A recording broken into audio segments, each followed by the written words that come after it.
Hi guys, welcome জনাইছো মই মোৰ চেনেলৰ অন্য এটি ভিডিও লৈ আশা কৰো ভিডিওটো চাই আপোনালোকে ভাল পাব।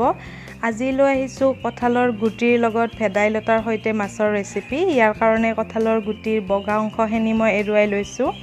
তাৰ পিছত ছুৰীখনেৰে ধুনীয়াকৈ ৰঙা অংশখিনিও ৰুকি লৈ লৈছো। ইয়াৰ বাবে মই ভেদাইলতা, মানিমুনি, নৰসিংহ, ৰহুন, আদা আৰু জলকীয়া লৈ লৈছো। লগতে মই গোটা জিৰা আৰু জালুক আধা চামুচমান দি এইখিনি ধুনীয়াকৈ বটি লৈ লম। কঁঠালৰ গুটিখিনি ধুনীয়াকৈ এৰুৱাই ভালদৰে ধুই লৈ লৈছো। বইল হ'বৰ কাৰণে মই কুকাৰ এটাত অকণমান পানী দি অকণমান নিমখৰ সৈতে দুটা চিটি মাৰিবলৈ ৰাখি দিম। আৰু ইয়াৰে বাবে ডাঙৰ সাইজৰ বিলাহী এটা আৰু পিয়াজ লৈ লৈছো।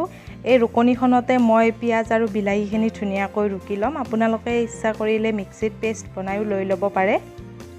মই এইখিনি এইদৰে ৰুকি লৈ লৈছো। বিলাহীখিনি আৰু পিয়াজখিনি মোৰ এইদৰে ৰুকি লৈ ল'লো। তাৰ পিছতে মই ইয়াৰে কঁঠালৰ গুটিখিনি ধুনীয়াকৈ বইল কৰা হৈ গ'ল। ইয়াৰে মই 5-6টা মান ৰাখি দিছো বেলেগকৈ আৰু বাকিখিনি মই ৰুকনিখনতে এইদৰে ৰুকি ল'ম। ৰুকনিখনৰ সৰু অংশৰে এই গুটিখিনি মই ধুনীয়াকৈ ৰুকি ল'ম যাতে গোটা গোটা হৈ নাথাকে। গুটিখিনি ভালদৰে ৰুকি ল'লো। এয়া মানিমুনি আৰু ভেদাইলতাৰ মিশ্ৰণো ৰেডি হৈ গ'ল। পিয়াজ আৰু বিলাহী লগতে কঁঠালৰ গুটি কেইটামান ৰাখি দিছো।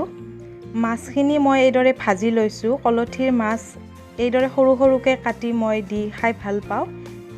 ইয়াৰে বাবে কেৰাহী এটা গৰম হ'বলৈ গেছ ষ্টভটো অন কৰি দিছো। কেৰাহীটো গৰম হোৱাত মই ইয়াতে জোখমতে মিঠাতেল দি দিম। মিঠাতেলখিনি গৰম হোৱাত মই ইয়াতে আধা চামুচ গোটা জিৰা দি লৈছো। গোটা জিৰাখিনি ফুটি অহাত মই ইয়াতে পিয়াজৰ মিশ্ৰণটো দি দিছো। পিয়াজখিনি দি মই এইখিনি অলপ লৰাই ল'ম। এইখিনি কেই সেকেন্ড মানৰ কাৰণে মই ভাজি ল'ম।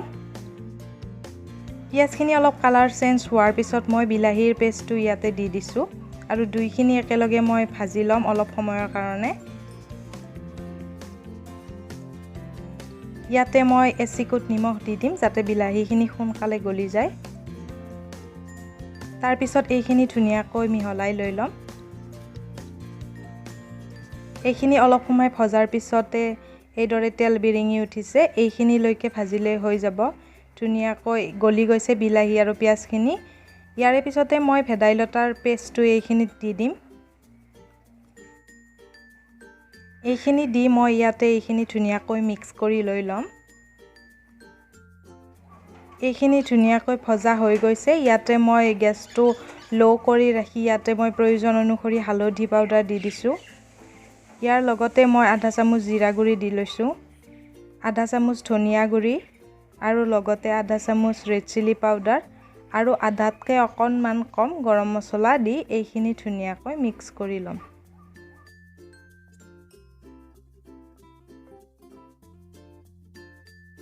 মছলাখিনি মিক্স হোৱাৰ পিছতে মই ৰুকি লোৱা কঁঠালৰ গুটিখিনি দি লৈছো আৰু লগতে ৰাখি থোৱা কঁঠালৰ গুটিকেইটাও মই ইয়াতে দি ল'ম। এইখিনি ধুনীয়াকৈ মই মিক্স কৰি লৈ ল'ম যাতে মছলাৰ সৈতে কঁঠালৰ গুটিখিনি ধুনীয়াকৈ মিক্স হৈ যায়। এইখিনি ধুনীয়াকৈ মিহলাবৰ কাৰণে মই ইয়াতে অকণমান গৰম পানী দি এইখিনি ধুনীয়াকৈ মিহলাই ল'ম। এইখিনি ধুনীয়াকৈ মছলাৰ সৈতে মিক্স হৈ গৈছে। ইয়াতে মই আকৌ অকণমান গৰম পানী দি ল'ম।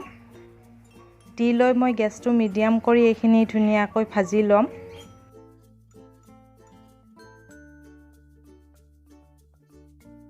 মছলাখিনিৰ লগত এইখিনি ধুনীয়াকৈ মিক্স হৈ গৈছে। কঁঠালৰ গুটিৰ গ্ৰেভিখনৰ কাৰণে মই ধুনীয়াকৈ ইয়াতে উতলা গৰম পানী দি লৈছো। জোখমতে পানী দি লৈছো। এইখিনি ধুনীয়াকৈ উতলি অহাত মই ইয়াতে সোৱাদ অনুসৰি নিমখ দি লৈছো। নিমখ অলপ কমকৈ দি লৈছো কাৰণ কঁঠালৰ গুটিখিনি বইল কৰোঁতেও মই নিমখ দিছিলোঁ, সেয়েহে নিমখটো অলপ সাৱধানে দি লৈছো। এইখিনি ভালদৰে উতলিবলৈ ৰাখি দিছো। গ্ৰেভিখিনি ভালদৰে উতলি অহাত মই ইয়াতে মাছখিনি দি লৈছো।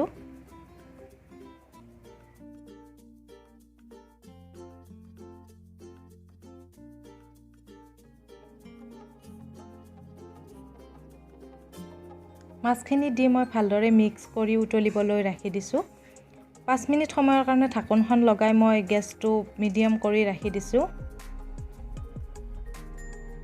পানীখিনি প্ৰায় শুকাই আহিল গ্ৰেভিখনৰ পৰা।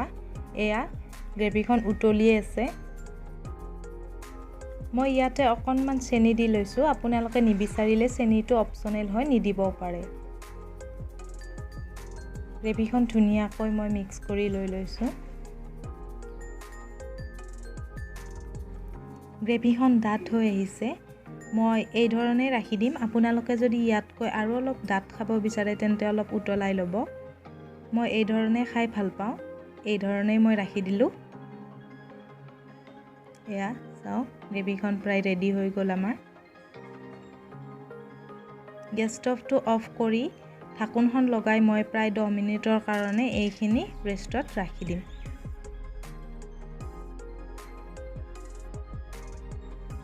এইখিনি মই ধুনীয়াকৈ বাটি এটাত উলিয়াই লৈছোঁ। ভাতৰ লগত পৰিৱেশন কৰিব পাৰে, ৰুটিৰ লগতো খাব পাৰে। খুব টেষ্টি হয়, খাই খুব টেষ্টি লাগিছে। আপোনালোকেও আশা কৰোঁ বনাই চাব। যদি আগতে এনেকৈ কেতিয়াও খোৱা নাই, খাই চাব বুলি আশা ৰাখিছোঁ। আৰু যদিহে এইদৰে খাই মোক জনাব বুলি আশা ৰাখিলোঁ। এয়া ৰেডি। খাই খুব ভাল লাগিছে। আশা কৰোঁ আপোনালোকেও খাই ভালে পাব।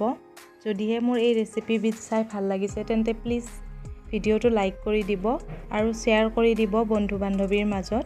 আৰু লগতে প্লিজ মোৰ চেনেলটো ছাবস্ক্ৰাইব কৰি কাষতে থকা বেল আইকনটো প্ৰেছ কৰি দিব, যাতে আহিবলগীয়া ভিডিঅ'ৰ ন'টিফিকেশ্যনসমূহ পাই থাকে। ভিডিঅ'টো চোৱাৰ বাবে বহুত বহুত ধন্যবাদ সকলোকে।